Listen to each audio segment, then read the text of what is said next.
नमस्कार दोस्तों, स्वागत है आपका लर्निंग मून में। और आज हम डिस्कस करेंगे GS2 का टॉपिक मनी लॉन्ड्रिंग। दोस्तों, ये बहुत ही इम्पोर्टेंट टॉपिक है मनी लॉन्ड्रिंग। और आज हम देखेंगे, डिमॉन्स्ट्रेशन करेंगे, live demonstration, how to solve any question mentally. Okay, तो हम बिना किसी देरी के स्टार्ट करते हैं। हमारा फर्स्ट क्वेश्चन है, how money laundering creates challenges to India and examine various efforts to curb money laundering। Okay, तो बेसिकली इसने पूछा है how money laundering creates challenges. Challenges कैसे हो रहे हैं और various efforts to curb money laundering. Okay okay दोस्तों, तो शुरू करते हैं। देखो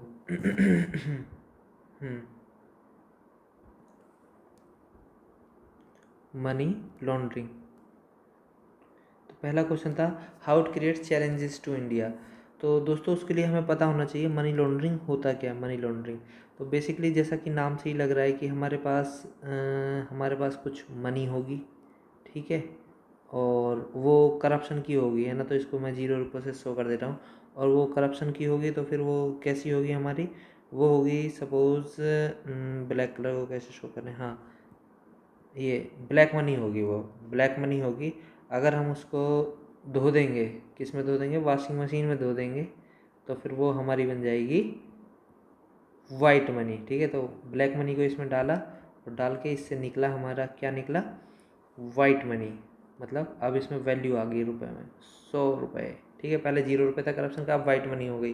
तो इसी चीज़ को लॉन्ड्रिंग, मनी लॉन्ड्रिंग कहते हैं। अब ये तो ऐसे हो गया, ठीक है, लेकिन असलियत में हम ऐसे वॉशिंग मशीन में नहीं धोते हैं। असलियत में कुछ और प्रोसेस है, उसको, उस प्रोसेस का नाम है, क्या नाम है, उस प्रोसेस का नाम है मनी लॉन्ड्रिंग साइकिल। उसमें बेसिकली 3 स्टेप होते हैं, मनी लॉन्ड्रिंग साइकिल। ओके, तो ये 3 स्टेप्स क्या होते हैं, ये आप लोग मुझे कमेंट करके बताना, क्योंकि ये भी क्वेश्चन में नहीं पूछा है तो मैं आपको मेंशन नहीं कर रहा हूँ। बाकी आपका गूगल में सर्च करके कमेंट करके बताना, इससे आपकी नॉलेज में भी वृद्धि होएगी, आपको मतलब रिटेंशन पावर इंक्रीज होएगी, ठीक है।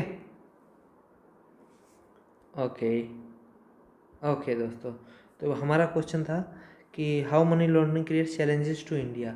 तो दोस्तों, ये मनी लॉन्ड्रिंग की जो मनी होती है, ब्लैक मनी, ये आती कहाँ से है ना, इसका सोर्स क्या है, क्योंकि जब सोर्स पता होगा तभी तो हमें पता चलेगा क्या क्या चैलेंज है। तो दोस्तों, जब आप हम इसका सोर्स देखते हैं, क्या देखते हैं, आई थिंक इसको थोड़ा डार्क कर लेता हूँ, बोल्ड।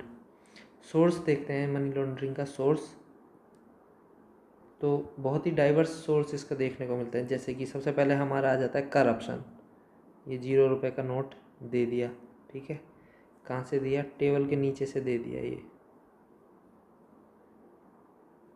टेबल के नीचे से रुपए इस आदमी ने उसको दिया, ठीक है। तो ये करप्शन हो गया, एक मनी लॉन्ड्रिंग का सोर्स। और करप्शन के अलावा आप बताइए, करप्शन के अलावा होती है एक्सटोर्शन। एक्सटोर्शन मतलब किसी से वसूली। ये चाकू की 2 नोक पर इसकी गर्दन, एक्सटोर्शन, ठीक है, चाकू लगा दिया इसकी गर्दन पे, एक्सटोर्शन करके मनी लॉन्ड्रिंग हो गई। और बताओ, ठीक है, एक्सटोर्शन, ब्लैक मनी एंड, बताते जाओ दोस्तों, आप लोग भी कुछ गेस करो। Extortion, money, this and drug trafficking. Drug drug का कारोबार होता है, drug trafficking. Okay, drug trafficking. और अब ड्रग ट्रैफिकिंग आ गया तो एक और वर्ड है हमारा, human trafficking. Human trafficking, boys girls सब लोग होते हैं इसमें, है ना, उनकी ट्रैफिकिंग होती है, ठीक है। ये बांध रखा है लड़की को, है ना, ह्यूमन ट्रैफिकिंग। और और drug trafficking, human trafficking, terrorism. Terrorism भी एक है, ठीक है। टेररिज्म को हम ऐसे शो कर देंगे बंदूक से, टेररिज्म, बम, ठीक है, टेररिज्म। और हमारा मनी लॉन्ड्रिंग का सोर्स होता है टेररिज्म एंड, ठीक है। तो मेनली यही था हमारा, corruption, extortion, drug trafficking and this, what is it's, human trafficking, terrorism and blackmail, blackmailing, blackmail करना किसी को, है ना। तो ये डिफरेंट डिफरेंट सोर्स हो गए। तो हमारा अब आते हैं क्वेश्चन की तरफ। क्वेश्चन क्या पूछा था? क्वेश्चन पूछा था how money laundering creates challenges to India. तो भाई इंडिया को चैलेंजेस ऐसे ही है, यहाँ पर करप्शन है और ये है, एक्सटॉर्शन है, drug trafficking, human trafficking, terrorism and blackmail. तो इससे हमारा क्या होता है, इससे हमारा ये सारे चैलेंज हमारे सामने आते हैं। ठीक है। अब इनके कुछ इनडायरेक्ट इफेक्ट भी पड़ते हैं, जैसे कि इनडायरेक्ट इफेक्ट, इनइक्वालिटी बढ़ जाती है। जो लोग ब्लैकमेलिंग करते हैं वो तो खा पी के मोटे मतलब अमीर हो जाते हैं, और जो बेचारा उसका नुकसान है एंड हमारा गरीब मजदूर को पड़ता है, भूखा प्यासा रहता है। ठीक है। तो इनइक्वालिटी इंक्रीज हो जाती है, इन दोनों के बीच गैप इंक्रीज हो जाता है। ठीक है। और जस्टिस नहीं मिलता, एक पैरेलल मार्केट होता है। ठीक है। How to save tax. ठीक है। एक और होता है, जैसे हम इंडिया का मैप बना लेते हैं एक और बार, उससे चीज़, सबसे अच्छी चीज़ है इंडिया का मैप। उससे चीज़ क्या होती है हमारे लिए, ईजी हो जाती है। अब अभी थोड़ा ऐसा ही बन रहा है, क्योंकि आज मैं एक्सक्यूज़ नहीं दूंगा आपको क्यों ऐसा बन रहा है, बस बन रहा है। ठीक है। तो ब्लैक मेलिंग के इंडिया में कुछ बैड इफ़ेक्ट भी पड़ते हैं, जैसे कि टेररिज्म, ये सारे इफ़ेक्ट तो मैंने बता ही दिए थे। उसके अलावा और भी चीज़ें हैं, जैसे कि इंडिया में जो फाइनेंशियल इंस्टीट्यूशन है, ठीक है, जैसे कि हमारे फाइनेंशियल इंस्टीट्यूशन आरबीआई हो गया, और फाइनेंशियल कंपनी हो गया, है ना, फाइनेंशियल इंस्टीट्यूशन, उनकी जो रेटिंग और इमेज है ना, वो डाउन होती है, वो डाउन गिर जाती है। ठीक है। अब इमेज डाउन क्यों हो जाती है? क्योंकि जब ब्लैक मार्केटिंग होगी तो एक पैरेलल मार्केट क्रिएट हो जाएगा। क्या हो जाएगा? एक पैरेलल मार्केट। स्पेलिंग को ध्यान मत देना, आप सही लिख लेना, पैरेलल मार्केट। तो उस पैरेलल मार्केट से क्या होगा, हमारा जो हमारी मनी की जो वैल्यू होगी, रुपए की वैल्यू होगी इंटरनेशनल मार्केट में, वो डिक्रीज हो जाएगी, वैल्यू डिक्रीज हो जाएगी। इन्फ्लेशन इन्फ्लेशन इंक्रीज हो जाएगा। गवर्नमेंट को फिर टाइट मनी पॉलिसी करनी पड़ेगी, जिस वजह से लोगों का इस पे से ना ट्रस्ट ट्रस्ट कम हो जाएगा। ये बहुत इंपॉर्टेंट वर्ड है, इसको आप लिख लो, ट्रस्ट कम हो जाएगा लोगों का इन इंस्टीट्यूशन से। ठीक है। तो इकोनॉमिक नुकसान भी है हमारा। ठीक है। Due to this money laundering, economic and this social, societal, है ना, इकोनॉमिक सोशल इल हैं कई सारे। ठीक है। इकोनॉमिक, सोशल एंड पॉलिटिकल भी, क्योंकि करप्शन, वो आपने देखा होगा कई लोग नेताओं को खरीद लेते हैं, क्या कहते हैं उसको, आप मुझे इंग्लिश में बताना। ठीक है। नेताओं को खरीद लेते हैं, तो पॉलिटिकल पॉलिटिकल इन्फ्लुएंस, कई जगह गवर्नमेंट गिर जाती है इस वजह से, है ना, गवर्नमेंट भी गिर जाती है। तो ये सारे नुकसान हैं हमारे उसके, किस चीज़ के, मनी लॉन्ड्रिंग के। How does money laundering affect India. Now next चीज़ था, examine various efforts to curb money laundering. Various efforts बताने दोस्तों, कभी भी इफ़र्ट्स आए आप ध्यान रखना है इसको। आप कुछ मत देखो, आप जो जो प्रॉब्लम है उसके उसको उसको देखो, उसके लिए गवर्नमेंट ने क्या स्टेप लिए हैं। तो हमारी शुरुआत होती थी, मनी लॉन्ड्रिंग हुई है, मनी लॉन्ड्रिंग सोर्स क्या है, तो सबसे पहले करप्शन। तो prevention of corruption act, prevention prevention of corruption act पास हुआ है, किस ईयर में वो आप लिखना, प्रिवेंशन ऑफ करप्शन एक्ट पास हुआ है। ठीक है। और इसके लिए तो आपको फेमस एग्जांपल यूपी का ही है ही, बट आप एग्ज़ाम में मेंशन मत करना, मतलब ऐसी चीज़ एग्ज़ाम में मेंशन नहीं करनी चाहिए जो थोड़ी आपत्तिजनक हो। ठीक है। और सबसे इम्पोर्टेंट बात, कभी भी हमारे इसका सॉल्यूशन की बात आए तो 3 तरह के सॉल्यूशन होते हैं हमारे। ठीक है। कौन से?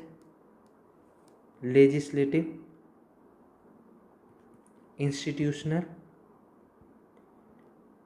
Legislative solution, institutional solution and अब ये पूरी दुनिया से रिलेटेड है, इंडिया, सिर्फ इंडिया की प्रॉब्लम नहीं है, तो ग्लोबल सॉल्यूशन। ठीक है। लेजिस्लेटिव सॉल्यूशन में आ गया हमारा prevention of money laundering act आ गया, और बताओ, और एक दो और एक्ट हैं, आप बताना मुझे कमेंट करके। इंस्टीट्यूशनल में हमारा ED, establishment of ED, enforcement director, और financial unit, financial unit, financial control unit या समथिंग कुछ है, वो आप देखना क्या है। ठीक है। फाइनेंशियल यूनिट करके है बस। ठीक है। उसकी इस्टेब्लिशमेंट हुई है। और ग्लोबल सॉल्यूशन में एक वियना कन्वेंशन होता है, वियना कन्वेंशन, एक हिस्ट्री वाला भी आई मीन पॉलिटिक्स से रिलेटेड, ये इकोनॉमिक्स से रिलेटेड है बात है ना, ठीक है, ये वो नहीं है, ये 1988 का है, वो बहुत पहले का है, ठीक है, वियना कन्वेंशन 1988। और एक और है, आपने बहुत सुना होगा, पाकिस्तान उसमें जाता है, FATF financial action task force, इसका इस्टेब्लिशमेंट, ये भी मनी लॉन्ड्रिंग के खिलाफ काम करता है, money laundering and terrorism, terror funding, ठीक है। और वियना कन्वेंशन भी कहता है मतलब इंफॉर्मेशन एक्सचेंज और due to in mutual consent of nation, okay. और यस, तो ये सारे उसके सॉल्यूशन है how to curb money laundering, ठीक है। ये मतलब इंस्टीट्यूशनल सॉल्यूशन है मोटे मोटे ऊपर से, बाकी अंदर तो आप भी भर सकते हो कुछ करंट अफेयर से अवेयर होकर, ठीक है। अब करते हैं अगला question, how money laundering is related, next question, how money laundering is related to various other organise crimes in India. अच्छा, मनी लॉन्ड्रिंग दूसरे क्राइम से कैसे रिलेटेड है, give some solution to curb money laundering, okay. How money laundering related to organise various other organise crime, तो जैसा कि मैंने आपको बता दिया कि मनी लॉन्ड्रिंग ये चीज़ होती है, ठीक है, लेकिन इसका जो हम सोर्स देखेंगे ना, सोर्स वो अदर ऑर्गेनाइज क्राइम हो जाएंगे, जैसे कि आपको मैंने पहले बता दिया, corruption, extortion, drug trafficking, human trafficking and this terrorism, blackmail, तो इतने सारे और ये सब क्या है, ऑर्गेनाइज क्राइम ही तो है। एक और चीज़ है जो मैंने मेंशन नहीं करी है इसमें, साइबर क्राइम, क्यों इसके थ्रू डिफरेंट डिफरेंट टाइप के अटैक्स होते हैं जिसमें एक्सटॉर्शन मनी की बात करी जाती है, मनी मांगते हैं, ठीक है। और जैसा कि अभी रिसेंट में एम्स में भी हुआ था, एंड सिर्फ इंडिया में नहीं, सॉरी, बड़े बड़े डेवलप्ड देशों जैसे कि EU जैसे कंट्री, EU और क्या कहते हैं UK जैसे देशों में भी साइबर क्राइम होते रहते हैं, तो उससे सजग रहना चाहिए। तो साइबर क्राइम से क्या होता है, वो ना आपके कंप्यूटर पर अटैक कर देते हैं किसी इंस्टीट्यूशन के, जैसे सपोज एम्स के पे कर दिया, फिर एक्सटॉर्शन की मांग करते हैं, और वो एक्सटॉर्शन किस में मांगते हैं, बिटकॉइन में, जिसको ट्रेस नहीं किया जा सकता है ना। तो ये सब क्राइम है, others crime related to money laundering, ठीक है। अदर क्राइम रिलेटेड टू हमारा कितने हो गए, 1 2 3 4 5 6 related to money laundering. Next है give some solution to curb money laundering, okay, give some solution की अभी अभी बात करी थी हमने, पॉलिटिकल, जैसे कि हमारे लेजिस्लेटिव एफर्ट्स हैं, PCA और प्रिवेंशन ऑफ करप्शन एक्ट है, इंस्टीट्यूशनल जैसे कि ED हमारा काम करता है, एंड वेरियस अदर इंस्टीट्यूशन काम करते हैं, ठीक है। एंड ग्लोबल सॉल्यूशन जैसे कि वियना कन्वेंशन है 1988, FATF। लेकिन ध्यान से देखोगे ये तो ऑलरेडी हो रहे हैं, इस क्वेश्चन में बात की गई है हमारी गिव सम सॉल्यूशन, अपनी तरफ से कोई सॉल्यूशन दो भाई, अपनी तरफ से कुछ सॉल्यूशन दो। तो अपनी तरफ से सॉल्यूशन कब दे पाएंगे, जब हमें एग्जिस्टिंग प्रॉब्लम का पता होगा कि भाई एग्जिस्टिंग प्रॉब्लम क्या हो रही है इन सब में। तो पहले एग्जिस्टिंग प्रॉब्लम देखते हैं, उसके कॉरस्पॉन्डिंग उसके सॉल्यूशन लिख देंगे। जैसे कि prevention of corruption act, generally act क्या होते हैं, नॉट इम्प्लीमेंटेशन, ठीक है, इम्प्लीमेंटेशन, तो इसका सॉल्यूशन क्या हो जाएगा भाई, प्रॉपर इम्प्लीमेंटेशन, ठीक है, प्रॉपर इम्प्लीमेंटेशन, ठीक है। सिमिलरली अगला चीज़ आता है वेरियस इंस्टीट्यूशन। अब देखो भाई, डिफरेंट डिफरेंट इंस्टीट्यूशन एक ही चीज़ को काम करेंगे तो उनमें क्या हो जाता है, कई बार हमारा उनमें कन्फ्यूजन, क्रिएट कन्फ्यूजन, है ना, कन्फ्यूजन रहता है, ठीक है, तो रिमूव कन्फ्यूजन। और कई बार उनके स्टाफ्स की क्या कहती है, ट्रेनिंग नहीं रहती है ना, प्रॉपर ट्रेनिंग और अपडेटेड ट्रेनिंग, क्योंकि ये बहुत इवॉल्विंग फील्ड है, नई हर टाइम नई नई चीज़ें आ रही हैं। आज से 20 साल पहले किसी ने सोचा नहीं होगा कि साइबर क्राइम जैसे कुछ चीज़ होगी इतनी तगड़ी, जो इतनी बुरी तरीके से इफेक्ट करेगी, 20-30 साल पहले इस, ओके।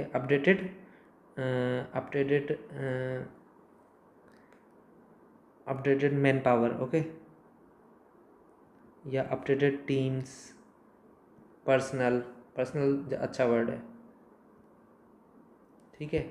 ये हम सॉल्यूशन कर सकते हैं। और क्या सॉल्यूशन, हाँ, ग्लोबल सॉल्यूशन बहुत अच्छा सॉल्यूशन है। देखो ग्लोबल में ये ठीक है, ये चीज़ है, लेकिन क्या है, डिफरेंट डिफरेंट कंट्रीज़ के ना रूल ना,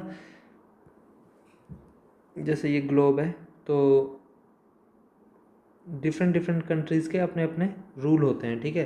तो हम क्या करते हैं उसमें, मतलब कंसिस्टेंसी नहीं है। जैसे यहाँ पर इंडिया में मान लो स्ट्रिक्ट रूल है, बट पाकिस्तान में स्ट्रिक्ट रूल नहीं है, तो लोग वहाँ के लूप होल का फ़ायदा उठाते हैं, किस चीज़ का, लूप होल का, जैसे लूप हो पानी बहता रहता है, ठीक है, लूप होल का फ़ायदा उठाते हैं। तो इनकन्सिस्टेंट जो इंटरनेशनल रहा है उसको make more consistent, regular meetings, ठीक है, regular meetings and more consistence, ठीक है, ये कर सकते हैं हम। और चलो अगला देखते हैं। ठीक है, ये क्वेश्चन हो गया हमारा, इसका सॉल्यूशन क्या कर सकते हैं। Next question is evaluate various evaluate various border security challenges to India, how to solve दो सिक्योरिटी चैलेंज। अच्छा, इंडिया की कुछ बॉर्डर सिक्योरिटी चैलेंज है, उसको इवेल्युएट करना है, क्या क्या बॉर्डर सिक्योरिटी चैलेंज है, कौन सी ज़्यादा खतरनाक है, कौन सी कम, कौन सी कितनी, अभी क्या पोजीशन है। Evaluate various security challenge and how to solve those challenges, ये 2 क्वेश्चन है एक ही उसमें, ठीक है। ठीक है, चलो देखते हैं। तो ये रहा हमारा इंडिया की बॉर्डर सिक्योरिटी चैलेंज, देखते हैं, ठीक है। आपको क्या लगता है, क्या क्या क्या सिक्योरिटी चैलेंज है। मेरे हिसाब से तो यहाँ से सबसे पहले आता है हमारा पाकिस्तान से, ये पाकिस्तान साइड हो गया, यहाँ से आता है हमारा टेररिज्म। टेररिज्म एक बहुत ही बड़ा सिक्योरिटी चैलेंज है, ठीक है। पुलवामा और पठानकोट अटैक वगैरह हुए थे, ठीक है, ये बम है, बम। तो टेररिज्म हो गया एक सिक्योरिटी चैलेंज। एक बॉर्डर डिस्प्यूट हो गया, ये हमारा पाकिस्तान के साथ, और ये चाइना के साथ यहाँ पर, और यहाँ पर, और ये अरुणाचल प्रदेश में, ठीक है। तो ये हो गया हमारा, एक तो टेररिज्म, एक बॉर्डर डिस्प्यूट, और पहले इस साइड से देखना चालू करते हैं, टेररिज्म, बॉर्डर डिस्प्यूट। अच्छा, एक और चीज़ यहाँ से होती है हमारे यहाँ बहुत ज़्यादा, वो तो क्या, ड्रग ट्रैफिकिंग। ड्रग ट्रैफिकिंग बहुत ज़्यादा होती है, ठीक है, पाकिस्तान से इंडिया में आती है, आपने देखा होगा कई बार BSF, ठीक है। और एक यहाँ से देखा होगा आपने ड्रग ट्रैफिकिंग के अलावा गोल्ड एंड स्मगलिंग, स्मगलिंग कहते हैं उसको। अभी एक पोर्ट पे बहुत ज़्यादा, अडानी पोर्ट पे बहुत ज़्यादा वो मिली थी कुछ टाइम पहले, ड्रग्स, ओके, तो स्मगलिंग हो गया। और क्या होता है यहाँ पे, ह्यूमन ट्रैफिकिंग, ह्यूमन कई बार वहाँ से भेजते हैं ना, ह्यूमन ट्रैफिकिंग। एक और होता है, बहुत इंपॉर्टेंट चीज़ है, ये चीज़ आपने मतलब ध्यान नहीं दिया होगा इस चीज़ पे, वो होता है इंसर्जेंसी। इंसर्जेंसी मतलब लोगों के कलेक्टिव इफर्ट से जो एग्जिस्टिंग गवर्नमेंट रहती है उसको गिरा देना।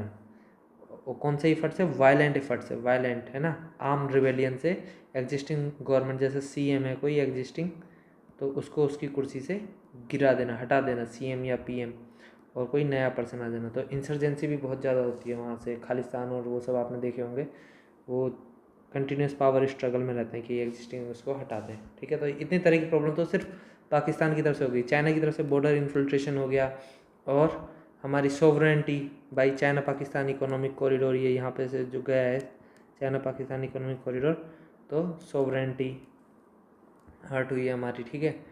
और बॉर्डर सिर्फ डिस्प्यूट नहीं, बॉर्डर क्लैशेस भी हुई हैं, लड़ाई लड़ाई है ना, यहाँ पर बॉर्डर लड़ाई भी हुई हैं, क्लैशेस, ठीक है। अब देखते हैं बांग्लादेश की तरफ से क्या प्रॉब्लम आती है। यहाँ से हमारा ना इलीगल माइग्रेशन, इलीगल माइग्रेशन बहुत ज़्यादा होता है, बांग्लादेश की तरफ से भी और म्यांमार की तरफ से भी इलीगल माइग्रेशन, ठीक है। और बता, इलीगल माइग्रेशन, स्मगलिंग भी बहुत होती है, वो वहाँ पे देख ली हमने, ठीक है। अच्छा, स्मगलिंग से एक और चीज़ है, इंडिया 2 चीज़ के बीच में आता है, एक तो golden crescent, Afghanistan, Pakistan and Iran, और गोल्डन ट्रायंगल, यहाँ पे कहीं गोल्डन ट्रायंगल है, आप इन कंट्रीज के नाम बताओगे, ठीक है। Golden crescent and golden triangle, इनके बीच में तो ड्रग ट्रैफिकिंग काफ़ी होती है। और अच्छा, चाइना की तरफ से एक और बॉर्डर सिक्योरिटी इशू है, वो क्या है, cyber crime, cyber cyber crime या साइबर सिक्योरिटी इशू, ठीक है। वो काफ़ी हमारे पावर प्लांट वगैरह उसको दूर से ही बैठ के हैक कर देता है, पावर प्लांट, हॉस्पिटल वगैरह, इन सब चीज़ को। और ठीक है, इलीगल इमिग्रेशन हो गया, और बताओ इधर से क्या क्या। वाटर डिस्प्यूट, ये बांग्लादेश से हमारा एक है वाटर डिस्प्यूट,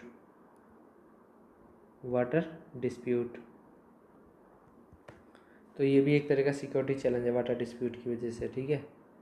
और म्यांमार की तरफ से एक और चीज़ है, स्पेशल चीज़, वो और जगह बॉर्डर पे नहीं रहती, वो होता है आर्म्ड कन्फ्लिक्ट। मतलब यहाँ पे कुछ आर्म्ड ग्रुप हैं, वो इधर हमला करके बॉर्डर के इस तरफ उस तरफ चले जाते हैं, ठीक है। आर्म कन्फ्लिक्ट, उनकी अलग ही कहानी, अपना अलग ही कुछ मांगते हैं, अपना अलग इंडिपेंडेंट कंट्री और डिफरेंट कंट्री, मोर इंडिपेंडेंस बेसिकली, ओके। और वो आर्म रहते हैं उनके पास, ठीक है। और क्या है, देखते हैं क्वेश्चन क्या था। क्वेश्चन था evaluate various border security challenges, how to solve those challenges. अच्छा, बॉर्डर सिक्योरिटी चैलेंज इतनी सारी तो हो ही गई, ठीक है। And how to solve those challenges, ठीक है, हाउ टू सॉल्व। दोस्तों ये थोड़ा ठीक है, हाउ टू सॉल्व इसी में कर लेते हैं, कलर चेंज करते हैं, हाउ टू सॉल्व।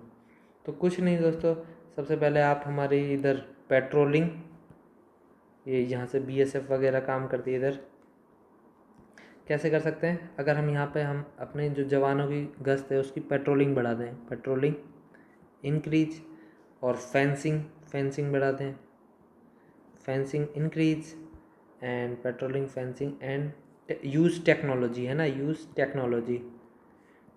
टेक्नोलॉजी में क्या आ गया हमारा, सर्विलियंस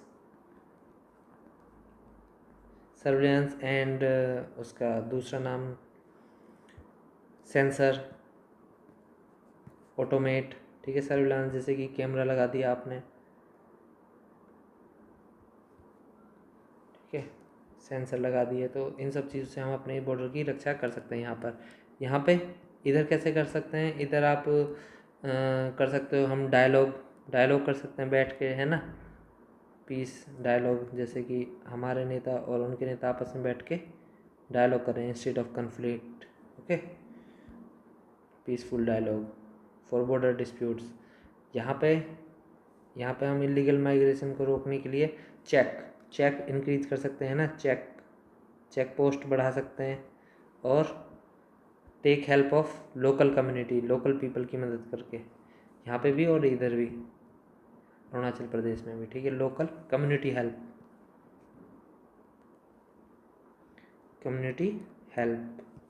कम्युनिटी पार्टिसिपेशन लेके उनकी मदद लेकर हम इधर उस पर कर्व कर सकते हैं। तो ये कुछ मोटे मोटे से सॉल्यूशन थे जो हम कर सकते हैं, ठीक है, ओके। अगला एंड लास्ट क्वेश्चन है, critically examine the security challenge of landed area compare to coastal area. दोस्तों एक और चीज़ थी, लास्ट क्वेश्चन में हमने कोस्टल एरिया को कवर नहीं किया था, ये बहुत बड़ी गलती थी, कई बार पेपर में भी ऐसी हो जाती है। हालांकि मैंने शुरू में सोचा था कि कोस्टल एरिया को भी कवर करूँगा, बट लास्ट में पता नहीं कैसे भूल गया जल्दबाजी के चक्कर में। तो कई बार ऐसी गलती मेंस में भी हो जाती है, मतलब फाइनल एग्जाम में भी हो जाती है, कुछ इंपॉर्टेंट पार्ट क्वेश्चन का रह जाता है। तो ऐसी गलती पेपर में ना करें, जितनी हो यहीं पर ही कर लो। ठीक है, तो examine the security challenge in landed area compare to border coastal area. देखते हैं दोस्तों लैंडेड एंड कोस्टल एरिया में क्या डिफरेंस है। तो दोस्तों देखा आपने लैंडेड एरिया का ये जो पिंक वाला है, आपने सारा देख लिया है कि क्या है लैंडेड एरिया में, स्मगलिंग और ड्रग ट्रैफिकिंग एंड दिस। अच्छा, इधर से की तरफ से ह्यूमन ट्रैफिकिंग भी होता है, ठीक है। इसके पैर को बांध दिया लड़की के। Drug trafficking, terrorism, human trafficking, insurgency and this what is it's name, border disputes, ये सारे इशू हो गए हमारे लैंड एरिया में, ठीक है। लेकिन अब ये कोस्टल एरिया में इधर क्या होता है, चलो देखते हैं इधर इधर क्या प्रॉब्लम आती है। इधर की दोस्तों अलग ही प्रॉब्लम है, ओके। ये रही कोस्टल एरिया, ठीक है। इधर कोस्टल एरिया में क्या दिक्कत आती है, कोस्टल एरिया में सबसे ज़्यादा दिक्कत आती है हमारी बाउंड्री, वेरी ह्यूज। एक सेकेंड, इसको येलो कलर को हम पहले मिटा देते हैं।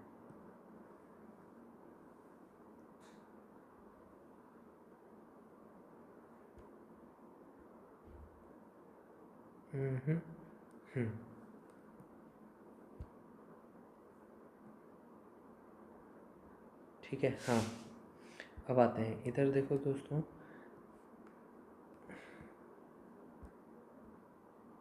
हाँ, इधर एक तो वास्ट बाउंड्री है, पहले वास्ट बाउंड्री, पता है कितनी है, आप कमेंट करके बताओ। आई थिंक 5000 किलोमीटर बाउंड्री है। अब आप सोच रहे हो सर हमने तो 7,500 किलोमीटर पढ़ा था, लेकिन उसमें आप अंडमान निकोबार और उसकी भी करो, लक्षद्वीप की ऐड करनी पड़ती है तब जाके होती है। ठीक है, 5,000 वेरी वास्ट बाउंड्री होती है, तो इस पे हम क्या नहीं कर पाते जो उधर कर पा रहे थे इधर की बाउंड्री पे। क्या क्या चीज़, जैसे कि एक तो fencing and patrolling and surveillance. Okay, एक तो वास्ट बाउंड्री, ये दिक्कत होगी। दूसरा, क्योंकि कोस्टल एरिया है ना, तो यहाँ पे वो बहुत आते रहते हैं। क्या आते रहते हैं? ये साइक्लोन एंड सुनामी। ठीक है, साइक्लोन एंड सुनामी, ये एक दूसरी प्रॉब्लम होगी। साइक्लोन सुनामी की वजह से हमारा जो यहाँ पे बॉर्डर सिक्योरिटी फोर्स है उनको ह्यूमैनिटेरियन मतलब मानव बचाव कार्यों में लगना पड़ता है। ठीक है, बचाव कार्यों में इन्वॉल्व होना पड़ता है, मतलब वो पूरी सिक्योरिटी पे ध्यान नहीं पड़ पाता है। ऐसे मौके का फ़ायदा उठा के कई टेररिस्ट ग्रुप एंटर कर जाते हैं, कभी तूफान हो जाता है उस समय सर्विलेंस भी थोड़ा मुश्किल हो जाता है ना, क्योंकि तूफान की तरफ ध्यान दें या हम दुश्मन का शिप आ रहा है जो अंडर उसमें पनडुब्बी अंदर ही अंदर आ रही है, उस पर ध्यान दें। ठीक है, तो vast boundary, natural disasters and yes and एक और थर्ड इम्पोर्टेंट चीज़ इधर होती है, वो होती है इंटरनेशनल मैरीटाइम लॉ। ओके, यहाँ पर क्या होता था, बाउंड्री पे हम अपने लॉ लगा सकते हैं, ज़्यादा दो कंट्रियों के आपस के बीच की बात होती है। लेकिन इधर क्या होता है, दूसरी कंट्री यूएसए और बाहर की कंट्री को भी शिप जनरली मूव करते रहते हैं, तो इंटरनेशनल मैरीटाइम लॉ। आपने देखा होगा कई बार हमारे मछुआरों को श्रीलंका या पाकिस्तान वाले पकड़ लेते हैं, वहाँ के मछुआरों को हमारे यहाँ के लोग पकड़ लेते हैं कि वो गलती से गलत इलाके में आ जाते हैं। तो ये भी एक यहाँ पे एक इशू है। तो 3 इशू हमने यहाँ पर देख लिए। कौन कौन से आप मुझे बताओ। एक तो वास्ट बाउंड्री, यस आपने बिल्कुल सही समझा, वास्ट बाउंड्री। ठीक है, और दूसरा था हमारा ये नेचुरल डिजास्टर, और तीसरा था हमारा इंटरनेशनल मैरीटाइम लॉ। ठीक है, तो इसी के साथ हमारा आज का जो टॉपिक था, यस क्वेश्चन तो ख़त्म हो ही गया हमारा, और इसी के साथ आज का जो हमारा टॉपिक था, कहाँ है भाई, टॉपिक तो गायब ही हो गया। ये रहा आज का जो टॉपिक था, मनी लॉन्ड्रिंग एंड दोस्तों कॉन्ग्रेचुलेसन, आपने 2 टॉपिक कर लिए, money laundering and border security.